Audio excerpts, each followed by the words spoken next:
Vamos ler um versículo em Romanos 10. Só para comentário, inicialmente. Você depois pode deixar em Romanos 10, porque será o texto base da mensagem. A segunda parte do versículo 15, em Romanos 10. Como está escrito: como são belos os pés dos que anunciam boas novas. Receber notícia boa, nós gostamos. As notícias ruins também acontecem. Dar notícia boa, acredito, na normalidade, nós gostamos. Você gosta de dar notícia boa? Notícia ruim, nós já não gostamos de entregar. Normalmente, uma pessoa não gosta de entregar essas notícias ruins. Eu lembro de momentos em que eu precisei levar notícias de que morreu alguém, e às vezes em situação de tragédia que agrava, não é mais difícil? Inesperado, e você precisa levar aquela notícia. Notícias ruins não são agradáveis para quem recebe e nem para quem a entrega. Isso me fez lembrar na Segunda Guerra, quando o Japão foi bombardeado e ele já estava sendo derrotado. Não vou entrar em tantos detalhes, mas ele recebeu 2 bombas atômicas, a de Hiroshima e Nagasaki. A primeira foram 80 mil mortos e a segunda 50% a mais de potência, porque após a primeira, ainda assim eles não se renderam, foi 50% a mais de potência na bomba. E a primeira matou 80 mil e a segunda matou 40 mil. Por que matou 40 mil? Porque por causa da cidade, dos morros da cidade. E essa notícia para o Japão foi boa ou ruim? Foi péssima, né? Foi péssima, foi uma tragédia. Mas tinham os aliados, os Estados Unidos, também os aliados. E essa notícia para eles? Foi boa ou ruim? Para eles foi boa. Mas morreram, mas foi boa. Eles estavam com pessoas dele também morrendo, sendo atacadas. Quem fez, teve a notícia boa. Os Estados Unidos acabou a guerra. Ainda mais quando eles se renderam, acabou a guerra. Mas para o Japão, uma tragédia. Essas duas faces estão também representadas nas boas novas. A mesma notícia com lados opostos, porque são boas novas. Mas existem essas duas faces quando nós falamos de boas novas. Tendo em vista isto, o que me chamou a atenção? Um provérbio latino. Ne nuntium necare. Não mate o mensageiro. Não mate o mensageiro. E eu pensei, não rejeite a mensagem. Dario III, e pelo que se conhece da história, Gengis Khan também, no caso, quando Dario recebeu a informação de que Alexandre o Grande teria derrotado, ele matou o mensageiro. Por isso, desse ditado, e grandes líderes faziam isso. Então, pessoas que se veem como soberanos, é normal, isso não era incomum, e talvez nós podemos ver na atualidade também, abafar a verdade. Ele é como se ele estivesse cortando o mal pela raiz. Então, eu mato o mensageiro e resolvi a situação. Você trouxe uma notícia. Quem quer ser mensageiro? Ou quem queria ser nessa época? Para levar notícia boa, você gostaria. Agora, para levar notícia ruim, eu acho que você já fugiria, né? Porque você poderia morrer. E a verdade tem sido muito combatida e cerceada também nos dias atuais. As notícias boas, que não são de interesse de alguns desses tais imperadores, ainda que seja verdade, né, e nós podemos ver mídia, políticos, né, entidades que têm alguns interesses, empresas farmacêuticas, são distorcidas e e também proibidas.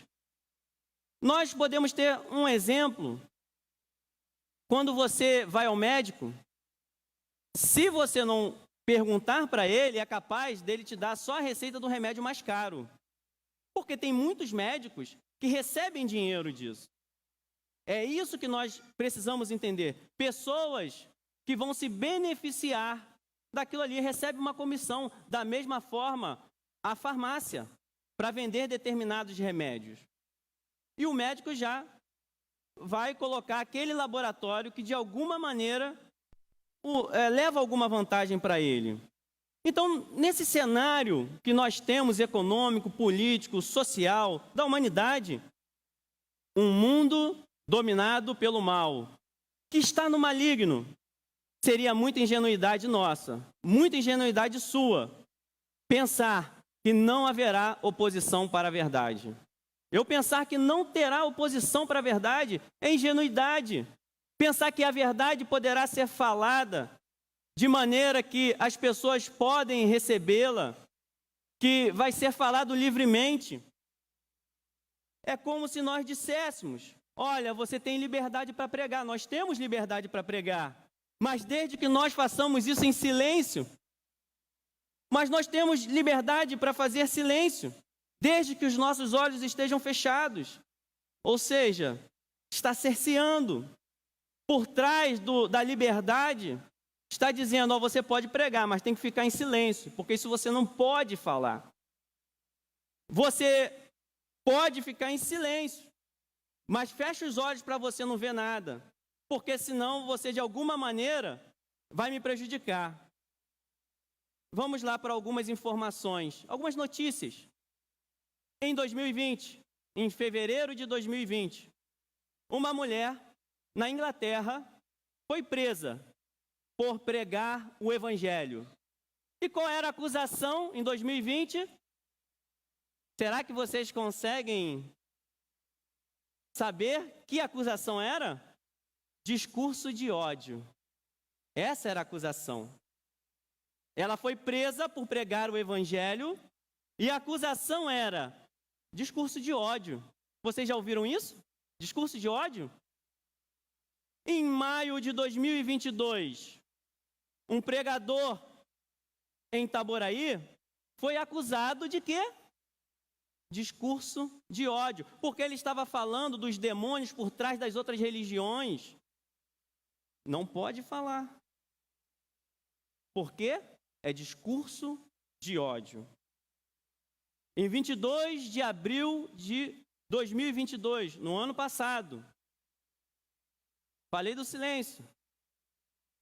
Uma senhora foi presa por orar silenciosamente em frente a uma clínica de aborto. 22 de abril de 2022, no ano passado, ela estava em frente à clínica de aborto, orando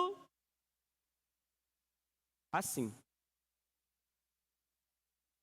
E ela foi presa por orar silenciosamente. Aí você pensa: e como que eles prenderam? Porque ela não mentiu. O que você está fazendo? Eu estou aqui. Mas você está orando? Pode ser que sim, na mente. Está presa.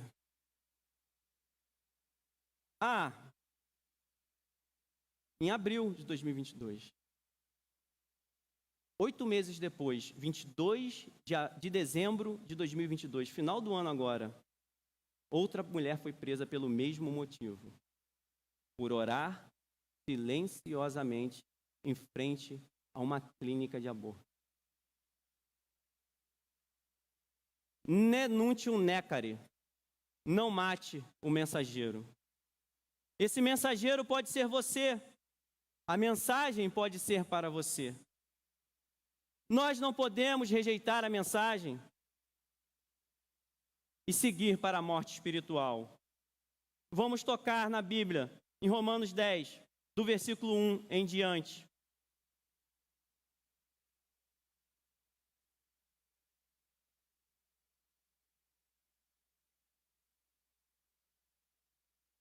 Cuidado com as agências. Entenda, não foi bem assim. Especialistas dizem, é seguro isso. O jornalista está sabendo mais do que especialista de TI hoje em dia. Irmãos, o desejo do meu coração e a minha oração a Deus pelos israelitas é que eles sejam salvos, pois posso testemunhar que eles têm zelo por Deus, mas o seu zelo não se baseia no conhecimento, porquanto, ignorando a justiça que vem de Deus e procurando estabelecer a sua própria, não se submeteram à justiça de Deus, porque o fim da lei é Cristo, para a justificação de todo o que crê. Moisés descreve desta forma a justiça que vem da lei. O homem que fizer estas coisas viverá por meio delas. Mas a justiça que vem da fé diz, não diga em seu coração, quem subirá ao céu? Isto é, para fazer Cristo descer. Ou, quem descerá ao abismo? Isto é, para fazer subir Cristo dentre os mortos. Mas o que ela diz, a palavra está perto de você, está em sua boca e em seu coração, isto é, a palavra da fé que estamos proclamando. Se você confessar com a sua boca que Jesus é Senhor e crer em seu coração que Deus o ressuscitou dentre os mortos, será salvo. Pois com o coração se crê para a justiça e com a boca se confessa para a salvação. Como diz a Escritura, todo o que nele confia jamais será envergonhado. Não há diferença entre judeus e gentios, pois o mesmo Senhor é Senhor de todos e abençoa ricamente todos os que o invocam, porque todo aquele que invocar o nome do Senhor será salvo. Senhor, nós te damos graças a Deus por esta manhã. Pedimos a Ti, Senhor, e eu, de maneira particular, que eu não venha falar aquilo que é a minha vontade. Que eu não me coloque, ó Deus, no Teu trono, no Teu altar. Que se necessário for, Deus, que eu nem viva mais, Senhor, mas que eu não toque naquilo que é Seu, Senhor. Que seja o Senhor falando, ó Deus. O Senhor nos ensinando, trazendo, ó Deus, a nós entendimento, vida, Senhor, para que nós possamos a cada dia mais, ó Deus, pregar esse evangelho, evangelizar, levar a palavra, ó Deus, mas firmados em Ti, Senhor. Nos ajude nessa hora, Deus, porque nós não temos condições, ó Deus, somente através de Ti, Senhor. Em nome de Jesus, Senhor. Amém.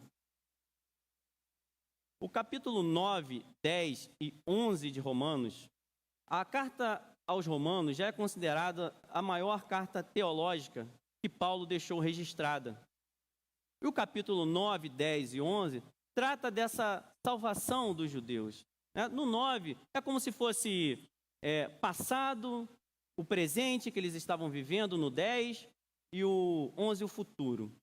E eles tinham privilégios, mas ao mesmo tempo fala do quê? Do fracasso, principalmente no 9, em conseguir a salvação.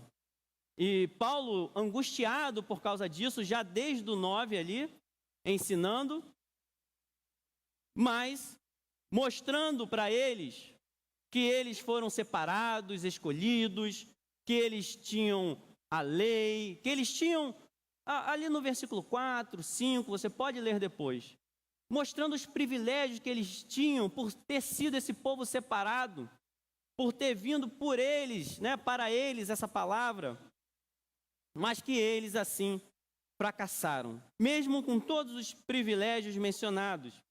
E diz que eles rejeitaram a justiça de Deus. Eles, no final do capítulo 9, é como se estivesse comparando alguém que está numa maratona, numa corrida, e alguém que se dedica a algo. Quando você se dedica a algo, você tem dedicação, você faz aquilo, treina, faz com vontade, Porém, a dedicação deles estava para uma linha de chegada errada. Porque se você estiver numa corrida, mas você não cruzar a linha de chegada, você não alcançou o objetivo. Você não conseguiu. Se você correr para o lado oposto da corrida, você não chegará na linha final. Então é como se estivesse fazendo essa comparação. É só uma comparação. Porque nós sabemos que há uma diferença. A comparação é no sentido de esforço. Porque uma corrida, um quer ganhar do outro.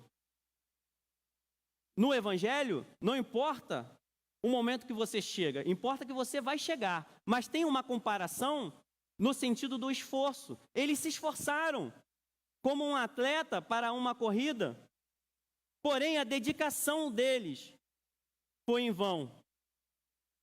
Então, o que nós podemos entender?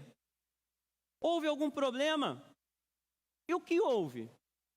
No final do versículo diz: tinha uma pedra.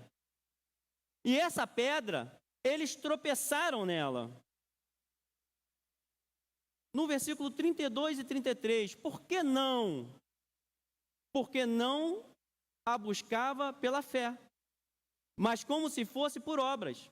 Eles tropeçaram na pedra de tropeço. O que houve? Como está escrito: eis que ponho em Sião uma pedra de tropeço e uma rocha que faz cair, e aquele que nela confia jamais será envergonhado. Você já tropeçou em algo? Acredito que sim. Quando nós tropeçamos, quando nós damos uma topada, você fica feliz quando você dá uma topada? Você fica calmo?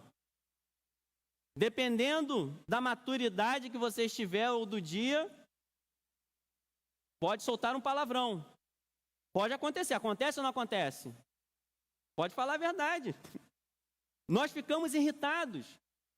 Às vezes nós conseguimos dominar, mas ficamos bravos. Ninguém gosta de dar uma topada. Nós não ficamos calmos. Porque a topada representa um obstáculo. Nós, de alguma forma, fomos contra aquele obstáculo com tudo. Nós topamos. Então aquilo me atrapalhou. Me atrapalhou em quê? Nos meus desejos, nas minhas convicções. Eu tenho convicções. E eu posso esbarrar as minhas crenças. O meu caráter pode esbarrar e eu não gostar. Porque o meu caráter foi desafiado. E caso você insista no caminho errado, ou quando nós insistimos no caminho errado, inevitavelmente nós iremos esbarrar nessa pedra, como aconteceu com eles. E não adianta, porque às vezes, o que você faz quando tem um obstáculo? Você desvia dele. Tem pedra que você consegue chutar, mas tem pedra que você não consegue retirar. Você já esbarrou em algo fixo? Eu já bati em poste. Já bati em meio-fio. Você consegue retirar um meio-fio que está fixo ali? Não consegue. Essa pedra é um fundamento. Então, eu posso retirar um fundamento? Muitos esbarram no fundamento e pensam que podem retirá-lo. Mas só existe uma forma de eu sair desta pedra. Qual é a forma que eu saio desta pedra? Desviar e estabelecer outros fundamentos. Não tem como eu substituir, não tem como eu retirá-la dali.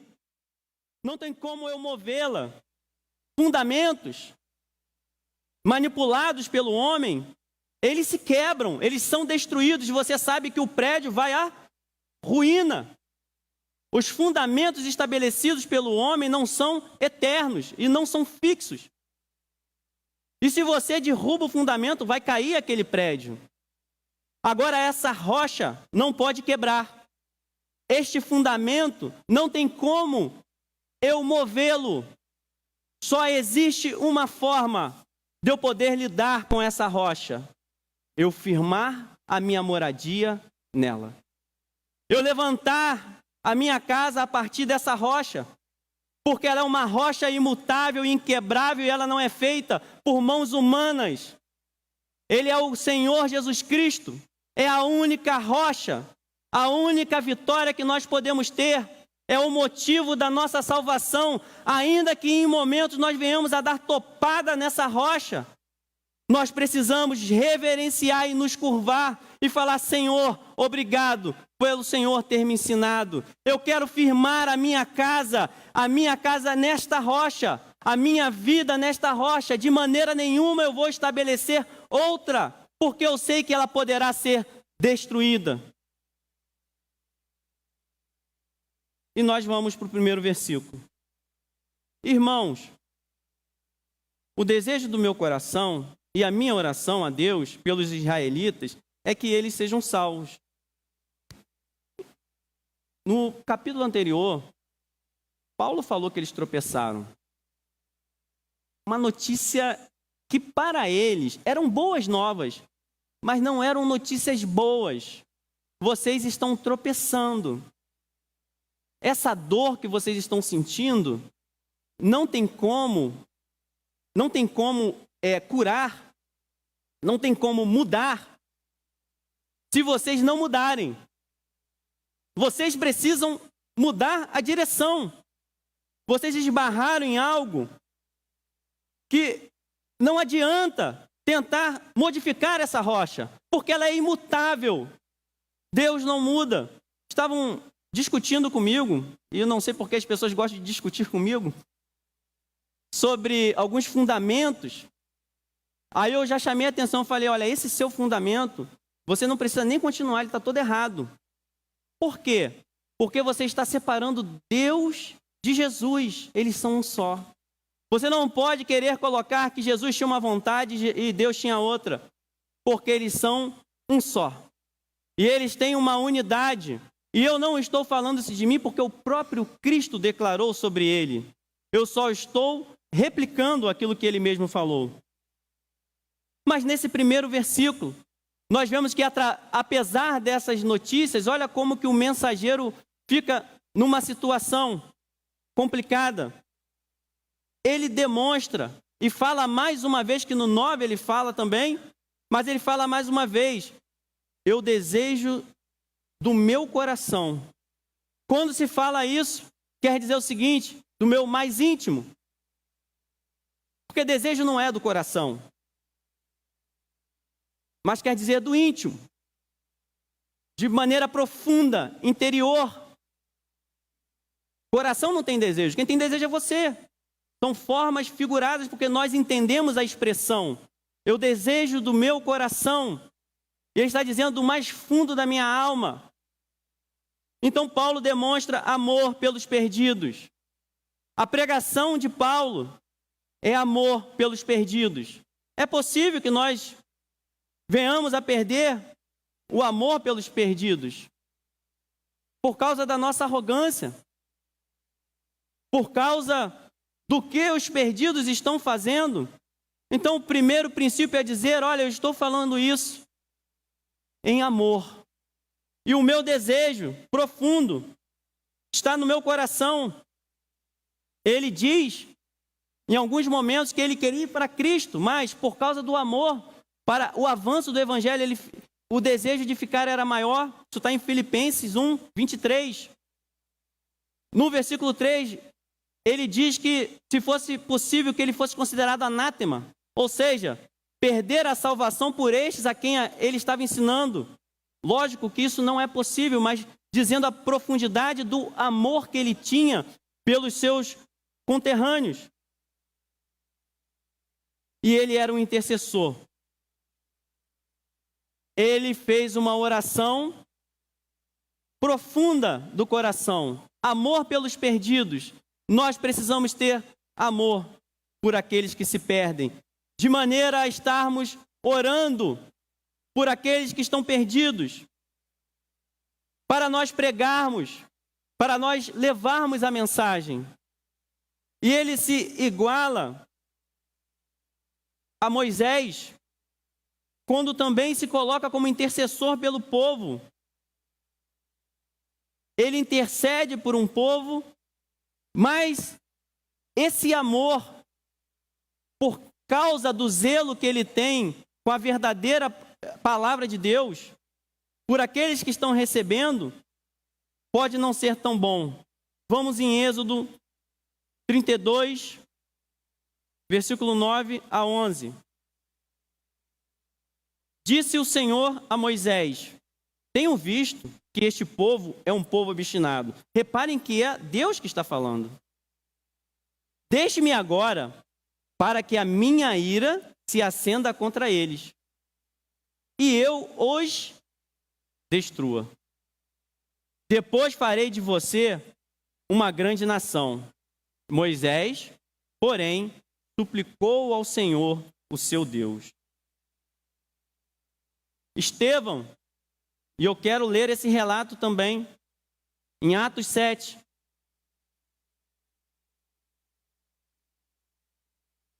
A partir do versículo 51. Povo rebelde, obstinado de coração e de ouvidos. Vocês são iguais aos seus antepassados, sempre resistem ao Espírito Santo. Qual dos profetas os seus antepassados não perseguiram?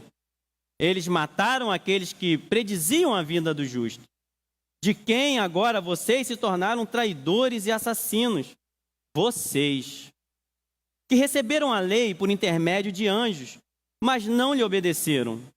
Ouvindo isso, ficavam furiosos e rangiam os dentes contra ele. Mas Estevão, cheio do Espírito Santo, levantou os olhos para o céu e viu a glória de Deus, e Jesus de pé à direita de Deus. E disse: vejo o céu aberto e o Filho do Homem de pé à direita de Deus. Mas eles taparam os ouvidos e, gritando bem alto, lançaram-se todos juntos contra ele. Arrastaram-no para fora da cidade e começaram a apedrejá-lo. As testemunhas deixaram seus mantos aos pés de um jovem chamado Saulo. Enquanto apedrejavam Estevão, este orava: Senhor Jesus, recebe o meu espírito. Então caiu de joelhos e bradou. Senhor, não os consideres culpados deste pecado. E dizendo isso, adormeceu. Seria ingenuidade nossa pensar que não haveria oposição à verdade. Por isso o evangelismo, o conhecimento e a verdade precisam caminhar tudo junto. Não podemos abandonar. E nós vemos que eles rejeitaram a mensagem. E quem levou a culpa? O mensageiro. O mensageiro foi assassinado. Mataram o mensageiro. Você não pode orar pelas crianças que estão morrendo por causa do aborto legalizado e que está sendo legalizado no mundo todo. Você não pode orar. Primeiro não podia pregar. Agora você não pode orar em silêncio. E está perto, você está causando e fomentando esse discurso de ódio. O mensageiro demonstrou também o seu amor. Porque ele disse: não os consideres culpados deste pecado. Nós temos então, dentro dessa palavra, intercessores: Moisés, Estevão e Paulo, dando uma mensagem do evangelho para eles. Mas não faltou o amor. É verdade que às vezes falta amor. Eu sei disso. Mas é mentira que a verdade de Deus quer dizer que você não tem amor. Porque não existe maior amor do que aquele que fala a verdade. Não existe maior amor do que aquele que entende que as pessoas estão por nascimento condenadas, separadas de Deus, e você coloca o seu joelho e diz: essa alma não se perderá. Não existe maior amor do que um pai que não deixa o filho se jogar no abismo, que coloca uma tela de proteção para proteger os seus filhos quando mora num apartamento ou algum lugar de risco. Quando você diz que se você se jogar daqui, você morrerá. Isso é amor verdadeiro e único, que vem do Deus vivo. É possível que nós não venhamos a desejar que essas pessoas, ou que todos aqueles que estão perdidos, talvez alguns aqui, estejam caminhando para o inferno, mas nós venhamos a falar a verdade, que o Senhor Jesus Cristo é aquele que salva, e Ele está disponível para salvar todo aquele que o confessa. O mensageiro, esses mensageiros demonstraram amor. Não culpe o mensageiro, né, nuntium necare. Não mate o mensageiro. O homem levava a mensagem, esses homens que levavam a mensagem, também tem uma característica muito importante. Ele resistiu à rejeição. É difícil resistir à rejeição, porque nós somos rejeitados, porque às vezes você é rejeitado. E o que eu quero dizer com isso? Olha, eu vou levar uma mensagem para Dario III. Eu vou mudar a mensagem. Olha, foi tudo bem, estamos conquistando. Muda a verdade para não sofrer oposição. E aí essa morte espiritual entranha na nossa vida. O mensageiro resistiu à rejeição. Aonde você tem sido rejeitado? Nós não podemos mudar a mensagem. Se nós queremos, e eu acredito que todos estão aqui com esse objetivo também de evangelizar. Às vezes você não vai falar, eu sei disso. Mas a mensagem precisa estar entranhada. A sua estrutura precisa estar em cima dessa rocha. Resista à rejeição, não mude a mensagem.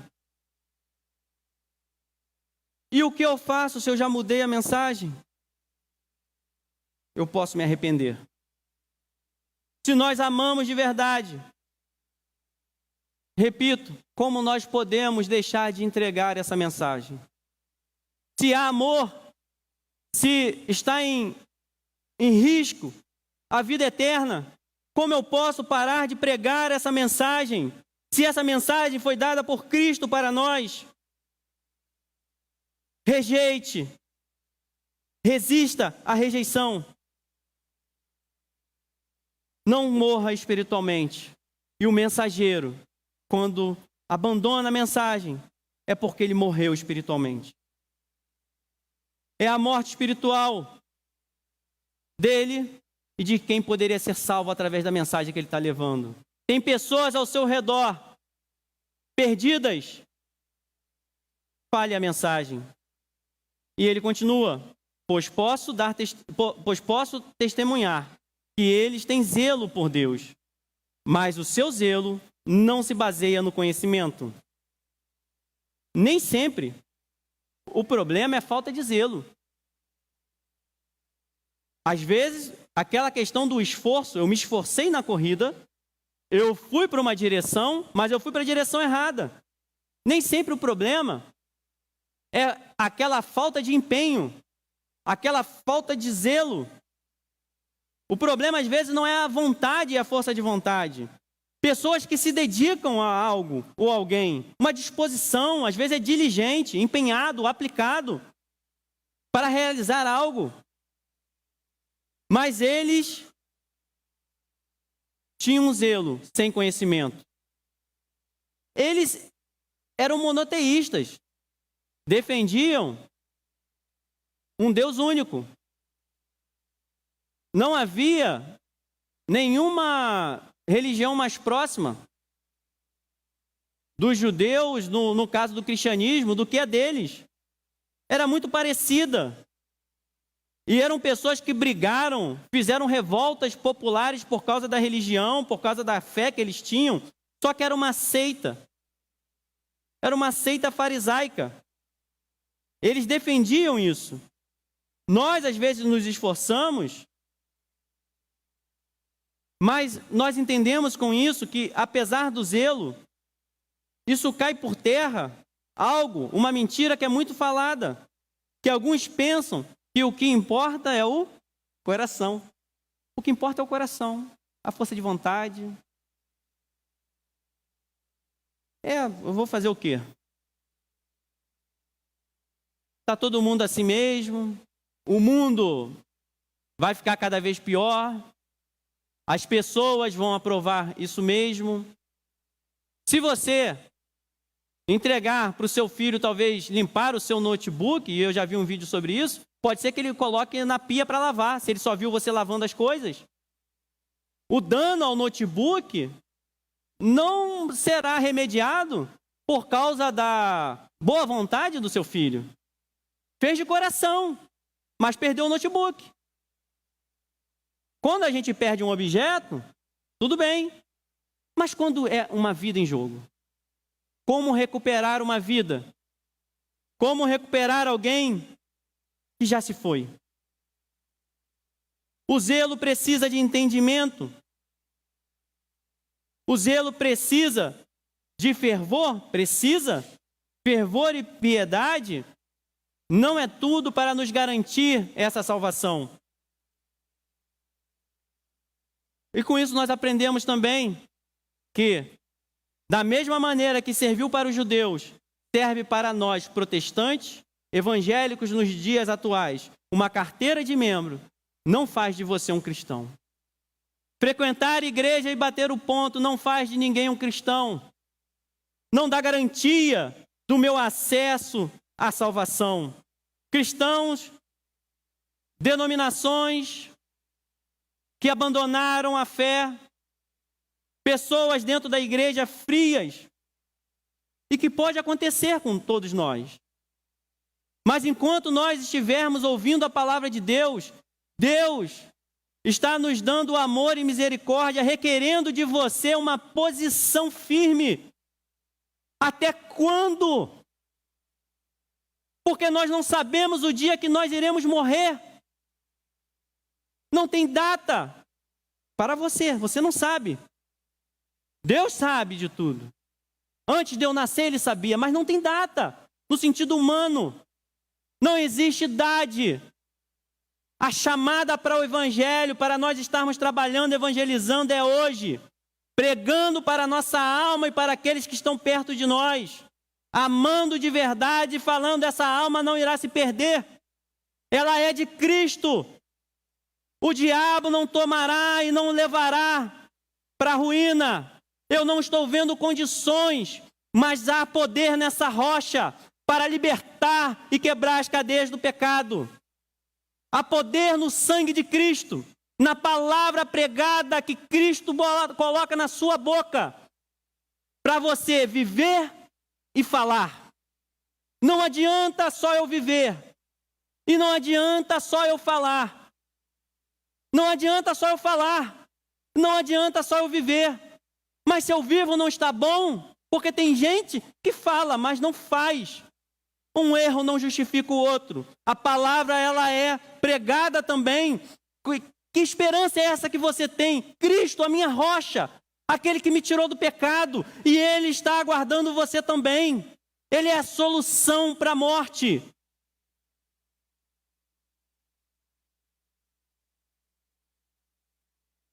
Paulo estava perto de Estevão e era zeloso.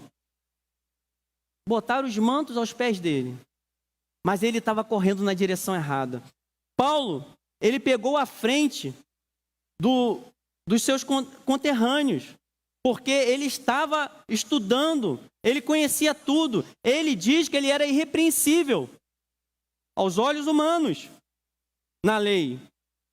Ele tomou a dianteira, mas da mesma maneira, ele esbarrou com essa pedra. Nós sabemos que num determinado momento, quando ele perseguia os cristãos, ele caiu por terra e ouviu uma voz que dizia: Saulo, Saulo, por que você me persegue? Ele tropeçou, e alguns tropeçam e ficam com raiva. Essa pedra não deveria estar aí, não é assim que nós falamos? Essa pedra está me atrapalhando. Alguns tropeçam nessa pedra e ficam nervosos, chateados. Uma pedra para nós que está nos atrapalhando. Mas ela é uma pedra que não está ali com o desejo que você tropece. Que você tropece para arrependimento. Para quê? Ela está ali disponível para você construir a sua vida sobre essa pedra.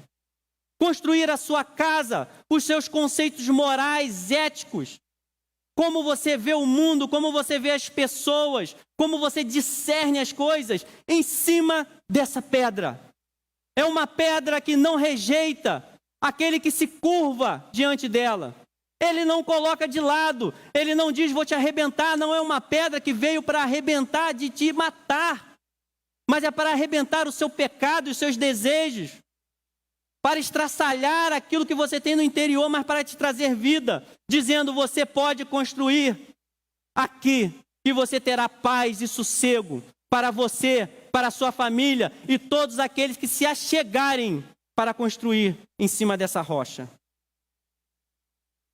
Nós podemos fazer dela a nossa pedra fundamental, a nossa base, e ela será o teu sustento nos momentos de crise, nos momentos de dor, nos momentos em que nós estamos em escuridão. Essa pedra será o teu sustento. No momento em que você parece que está passando fome, você vai dizer que não só de pão viverá o homem, mas de toda a palavra que procede da boca de Deus, falado no Antigo Testamento, replicado no Novo Testamento. A minha base é o Senhor, e é por isso que eu estou aqui de pé, no meio dessa tempestade, acontecendo tudo ao meu redor. O mar está agitado, o vento está soprando em minha direção, parece que eu vou cair, mas eu estou em cima de uma rocha que me segura e me firma. Essa é a mensagem do Evangelho. Não rejeite a mensagem, não mate o mensageiro. Firme-se nessa base. O Senhor é a tua base. Porquanto, ignorando a justiça que vem de Deus e procurando estabelecer a sua própria, não se submeteram à justiça de Deus. Eles rejeitaram a justiça de Deus. Então são as duas faces. Que não seja assim com cada um que está ouvindo, com aquele que está em casa, com cada um de nós aqui. Que nós possamos entender que é possível nós rejeitarmos, mas chegar, Senhor, eu não quero rejeitar a sua justiça. E Paulo sabia disso, aconteceu com ele, lembra dele recebendo os mantos ali aos pés? Ele estava conivente com aquilo tudo e perseguiu a igreja. E ele pensava assim, aconteceu comigo, aí é o amor que nós temos pelas pessoas. Se um dia eu rejeitei a Cristo, eles estão rejeitando também, pode acontecer com os outros, pode acontecer com aquele que está ao meu lado. Isso é o poder do Evangelho, é o perdão, é a restauração. E o que aconteceu com eles? Eles se empenhavam em estabelecer os próprios meios de salvação. Eles queriam ser salvos por critérios. Bom homem, não é isso? Bom homem, bom mestre. O que eu faço para ter a salvação? Como é que você me chama de bom? Se só um que é bom, é Deus. Tem muitas coisas ensinadas aí. Você vê Cristo como um homem normal ou vê Cristo como esse Deus que é o único bom? Tentar se colocar como bom é tentar se justificar de maneira que você pode cumprir algumas ordenanças e a partir de que você cumpre, você é salvo. Nós somos mestres em tentar nos justificar. Eu saí da igreja, mas eu não me afastei muito não. Não, na época eu não fazia mais. Parece que nós comparamos com pessoas que matam, que roubam, que fazem determinadas coisas, nós dizemos, olha, eu dei as costas sim para a igreja, eu me afastei um pouco, eu estou desanimado, mas Deus é meu tudo. Deus é meu tudo. Para o jovem rico, Cristo nem falou sobre isso. Perguntou, ele falou que cumpria tudo. E ele testou, falou assim, eu não vou falar do primeiro mandamento, mas eu vou colocar à prova o primeiro mandamento. Abandona tudo que você tem, me segue. E ele falava que seguia tudo.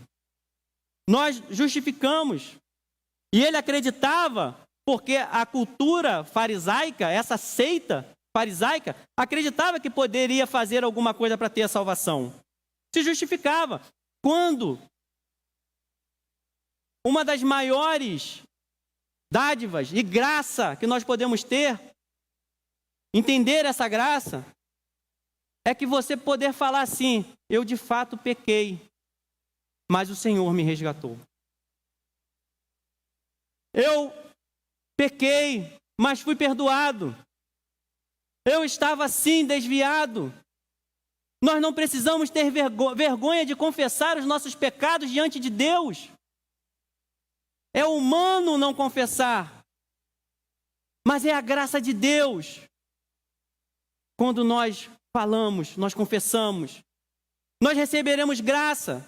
Acusações nós recebemos dos seres humanos, porque Deus já conhece o nosso coração. Deus sabe toda a nossa vida. Antes mesmo de nós termos feito aquilo ali, Ele já sabia.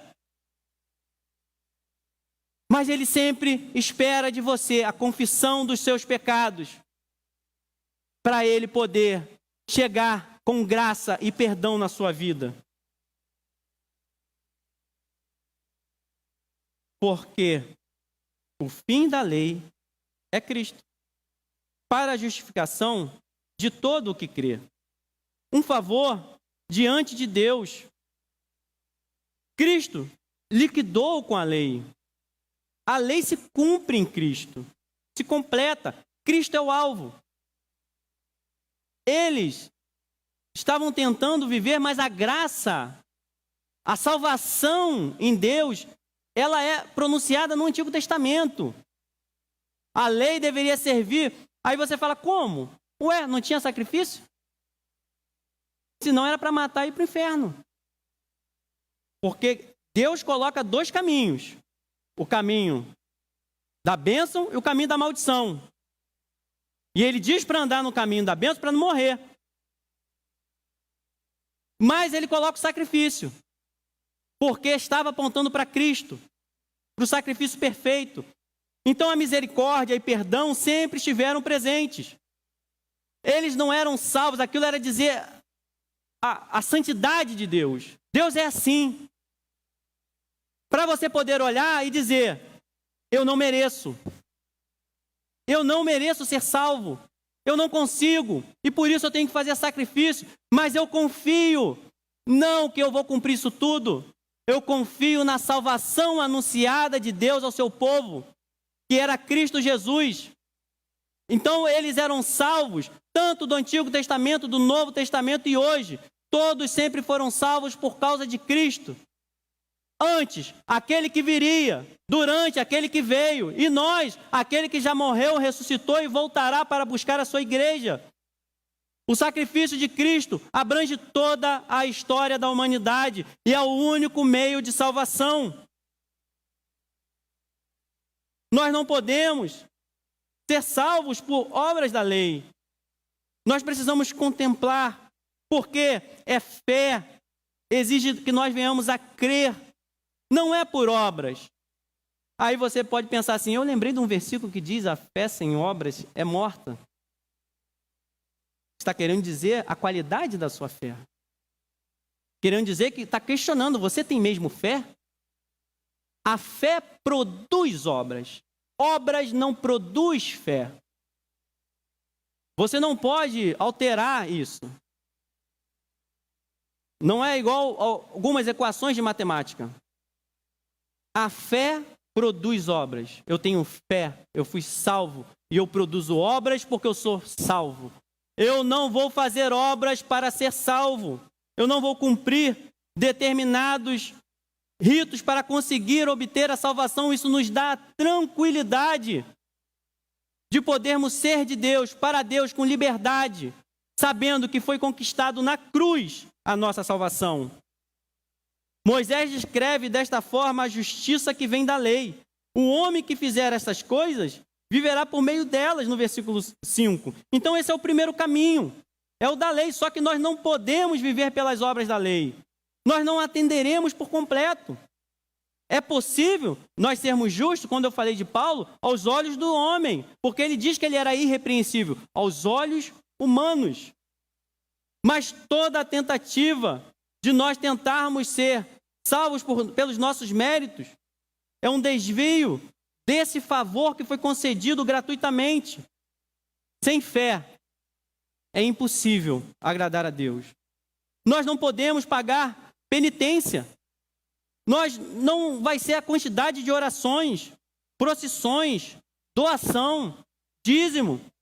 Não é o batismo, não é frequentar a igreja, não é ter uma reputação na igreja, não é ser líder na igreja, não é trabalhar no ministério infantil, na ação social, na escola de discípulos. Ter a carteira de membro não é suficiente. Só a fé em Jesus, especificamente. Eu tenho fé. Nós precisamos declarar fé em quem? Fé em Jesus Cristo. É o único que pode nos salvar. É quem morreu.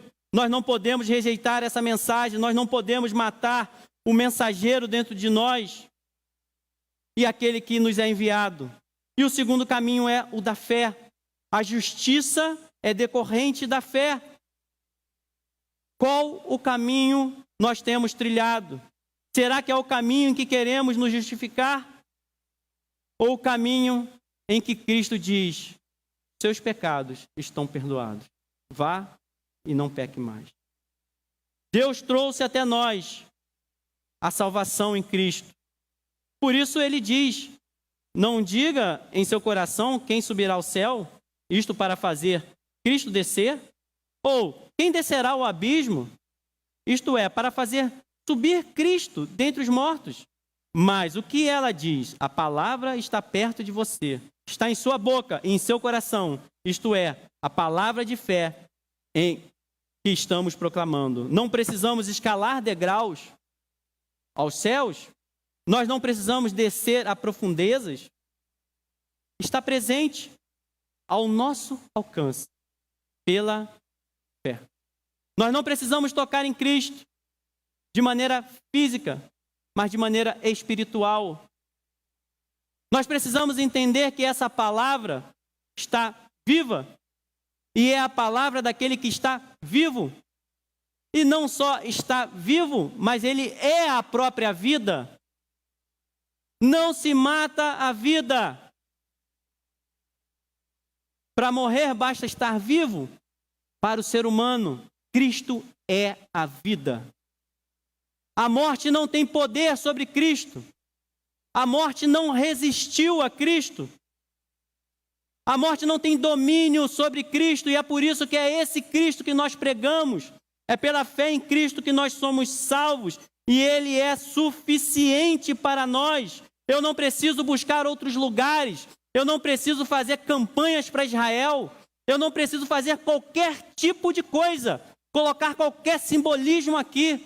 Eu não posso substituir Cristo, eu não posso substituir a fé em Cristo. Nós precisamos pregar somente Cristo. Só Cristo salva. Eu sei que algumas coisas chamam a nossa atenção, mas nós precisamos resistir à tentação de ter a casa cheia. Porque de nada adianta se não estiver na rocha. A rocha é Cristo e é fé. Por isso que crer no coração e testemunhar anda junto. Se você confessar com a sua boca que Jesus é o Senhor e crer em seu coração que Deus o ressuscitou dentre os mortos, será salvo. Pois com o coração se crê para a justiça e com a boca se confessa para a salvação. E, se Cristo não ressuscitou, inútil é a fé que vocês têm. Cristo foi ressuscitado dos mortos. Sabia que algumas pessoas não conhecem isso? E eu ficava pensando, por quê? Será que ninguém falou? Será que a verdade está sendo aplacado? Algumas pessoas pensam que ele é algo, ele está vivo por causa da palavra. Mas Cristo ressuscitou. E ele irá ressuscitar todas as pessoas que morreram em todos os séculos. Todas as pessoas serão ressuscitadas por esse poder, por essa vida, por Jesus Cristo. Todos estarão de pé diante do Senhor. Nós não precisamos, então, assim, buscar em outros lugares, outras coisas, objetos que substituem, colocar uma arca da aliança. Precisamos entender e pensar, eu não estou esbarrando numa rocha, eu não estou anulando o sacrifício de Cristo. E nós precisamos crer que Ele ressuscitou dos mortos, porque essa é a pregação. Cristo foi ressuscitado. E nós testemunhamos, então, que Jesus Cristo é o Senhor, porque nós somos diferentes. Porque Cristo ressuscitou dos mortos. Porque Ele morreu pelos meus pecados. Porque eu creio em Cristo como o único Senhor e o único Salvador e suficiente. Na minha casa eu vou proclamar esse nome. Os meus filhos irão aprender esse nome. Os meus netos irão aprender esse nome. Os meus vizinhos irão aprender esse nome. E entender que poderão recebê-lo pela fé. Como diz a Escritura, todo que nele confia jamais será envergonhado. Não haverá decepção para aquele que crê em Cristo Jesus. Mas nós podemos questionar, não existem muitos decepcionados com Jesus, ou que se dizem decepcionados com Jesus? A decepção não foi com Cristo. Foi com as próprias expectativas criadas fora da promessa. Não foi prometido por Cristo, expectativas da nossa carne. Cristo não decepciona ninguém. A decepção acontece com o próprio coração e não com Jesus. E ele fala com um tom que pode parecer inicialmente de crueldade, já caminhando aqui para o final. Ele diz assim: não há diferença entre judeus e gentios. Não há diferença entre você e um assassino. Não há diferença entre esse povo e aqueles povos romanos lá. Não há diferença entre a corrupção. Não há diferença. Está comparando o povo judeu, que é separado, monoteísta, zeloso em muitas coisas, e dizendo: não há distinção. Não há diferença. Judeu e gentio em igualdade. Você e um assassino em igualdade. Você e um estuprador em igualdade. Você e um corrupto em igualdade. Todos nós somos incapazes de ganhar a aceitação divina pelos nossos méritos. Tanto o assassino quanto aquele que nunca matou ninguém. Todos nós somos incapazes de receber essa salvação por mérito. Não há ninguém que poderá reivindicar a salvação em Cristo. Nós só podemos dizer: Senhor, tem misericórdia de mim, para poder firmar nessa palavra. Mas, ao mesmo tempo, na segunda parte é um tom de alegria, porque é um perdão gratuito assegurado em Cristo. Porque no versículo 12 e 13 ele diz: pois o mesmo Senhor é Senhor de todos e abençoa ricamente todos os que o invocam. É uma comparação, mas Cristo traz uma palavra de libertação. É acalentador, é confortante. Se por um lado tem a parte do tropeço, a parte ruim, vai contra a minha vontade, por outro lado ele está dizendo: olha, eu não estou querendo que vocês fiquem rejeitados. E não é para me rejeitar. O mesmo Senhor é Senhor de todos, todos os que o invocam, porque todo aquele que invocar o nome do Senhor será salvo. Os portais da misericórdia de Deus estão abertos para todo ser humano. Todas as pessoas podem entrar por essa porta. É estreita, mas há muitas moradas. É um caminho que vale a pena trilhar.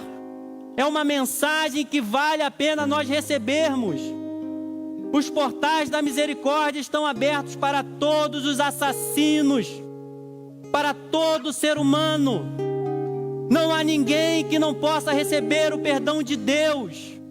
Não há pecado que não possa ser perdoado por Cristo Jesus. Todo aquele que invocar o nome do Senhor será salvo. E a salvação é para você. A salvação é para aquele que está nos ouvindo. A salvação é para nós. Não tem idade, não tem restrição. Nós só precisamos entrar pela fé. Eu não preciso fazer nada. Só a fé em Cristo Jesus. E as obras, o próprio Cristo produzirá em você. Mas com a segurança da salvação, com a segurança daquele que pagou o preço por você. É possível que nós tenhamos nos decepcionado com algo, mas Cristo não nos confundirá. Nós não ficaremos decepcionados e tristes com Cristo Jesus. Nós temos a garantia ao ouvirmos essa mensagem. É o eco de Isaías. Pela fé, nós não ficaremos decepcionados. Foi falado em Romanos 10, 9. Em Isaías 28 diz, assim no versículo 16: por isso diz o soberano Senhor: eis que ponho em Sião uma pedra já experimentada, uma preciosa pedra. Que Jesus seja essa preciosa pedra para você, sem igual. A pedra angular, aonde você edifica a sua casa e a sua vida.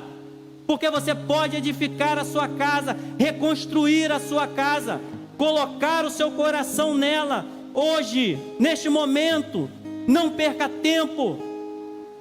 Uma preciosa pedra angular para alicerce seguro. Cristo é a sua segurança. Aquele que confia jamais será abalado. E é sobre esta pedra que nós estamos firmando a nossa moradia.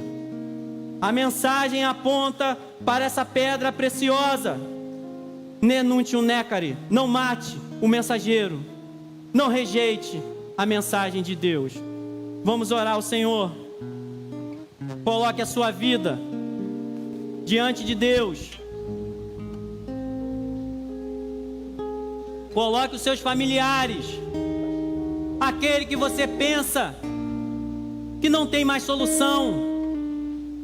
Se você pensa que você não tem solução, você está sendo chamado para pregar o Evangelho de Deus, para se firmar nessa rocha, para passar o ano de 2023 pregando, tirando vidas do cativeiro, salvando, fortalecendo, estabelecendo vidas na rocha. O único lugar, a única pedra que não pode ser destruída, é uma pedra imutável. Ela não pode ser destruída e ela não muda.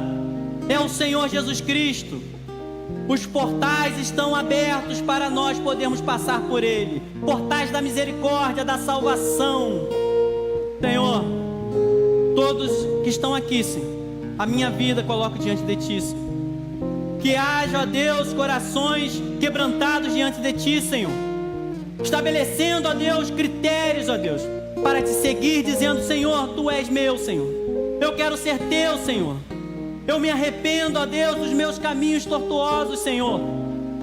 Senhor, alcança os nossos familiares, Senhor, os nossos amigos, Senhor. Que nós possamos ter essa verdade sempre no nosso coração. Que a rejeição, Deus, não venha nos fazer ficar fracos, Senhor, mas que nós possamos nos firmar cada dia mais, Senhor.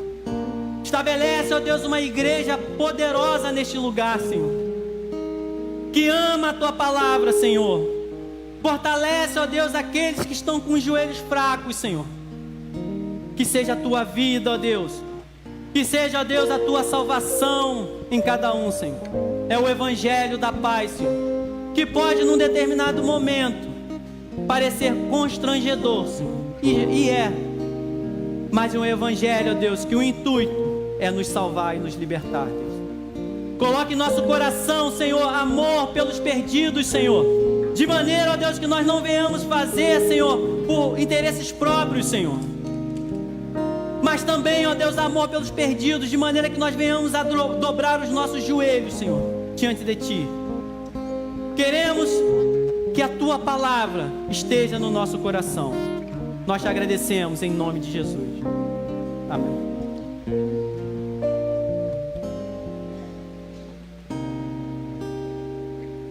Aleluia.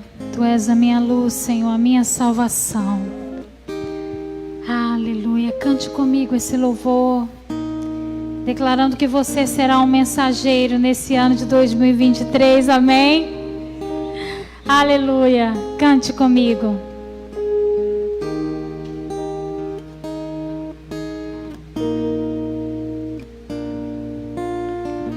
Tu és a minha luz, a minha salvação, e a Ti me renderei.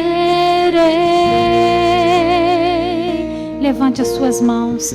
Se ao Teu lado estou, seguro em Tuas mãos, eu nada temerei.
A minha luz, a minha salvação, e a Ti me renderei.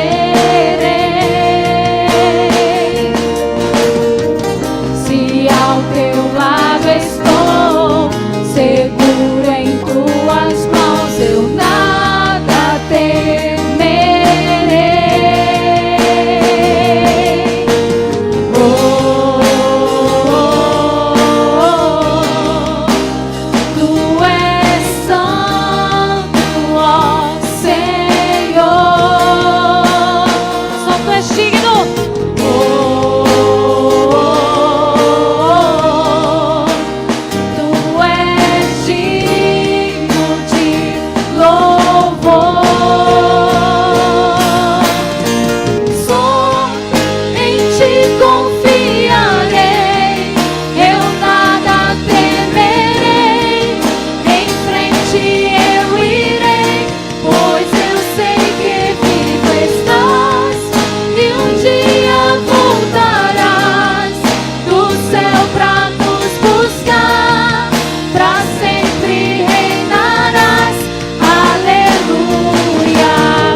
igreja.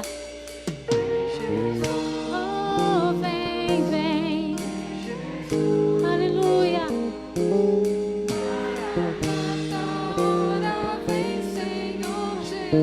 Mais uma vez, vem Jesus, vem Jesus, vem Jesus. Maranata, ora vem Senhor Jesus. Vem Jesus, vem Jesus. Maranata, ora vem Senhor Jesus. Mais uma vez, vem Jesus. Vem Jesus, vem Jesus, Maranata, ora vem Senhor Jesus.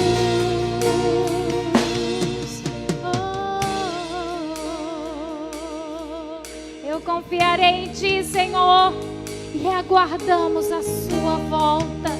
Enquanto isso, queremos ser os Seus mensageiros, levar a Tua palavra com a nossa vida, Senhor, com a nossa pregação, com a mensagem do Evangelho. Pedimos que o Senhor nos ajude nesse compromisso, Senhor, aplicando a Sua palavra à nossa vida. Te agradecemos pela Tua palavra e por esse tempo em que a Sua presença é real aqui. Te louvamos, Senhor, leva-nos guardados debaixo da Sua mão. Em nome de Jesus. Amém. Você pode dar um forte aplauso àquele que vem te buscar. Ele virá sobre as nuvens e todo olho verá. Aleluia. Louvado seja o Senhor. Abrace seu irmão. Fale com aquele que está à sua direita, à sua esquerda. Uma semana abençoada.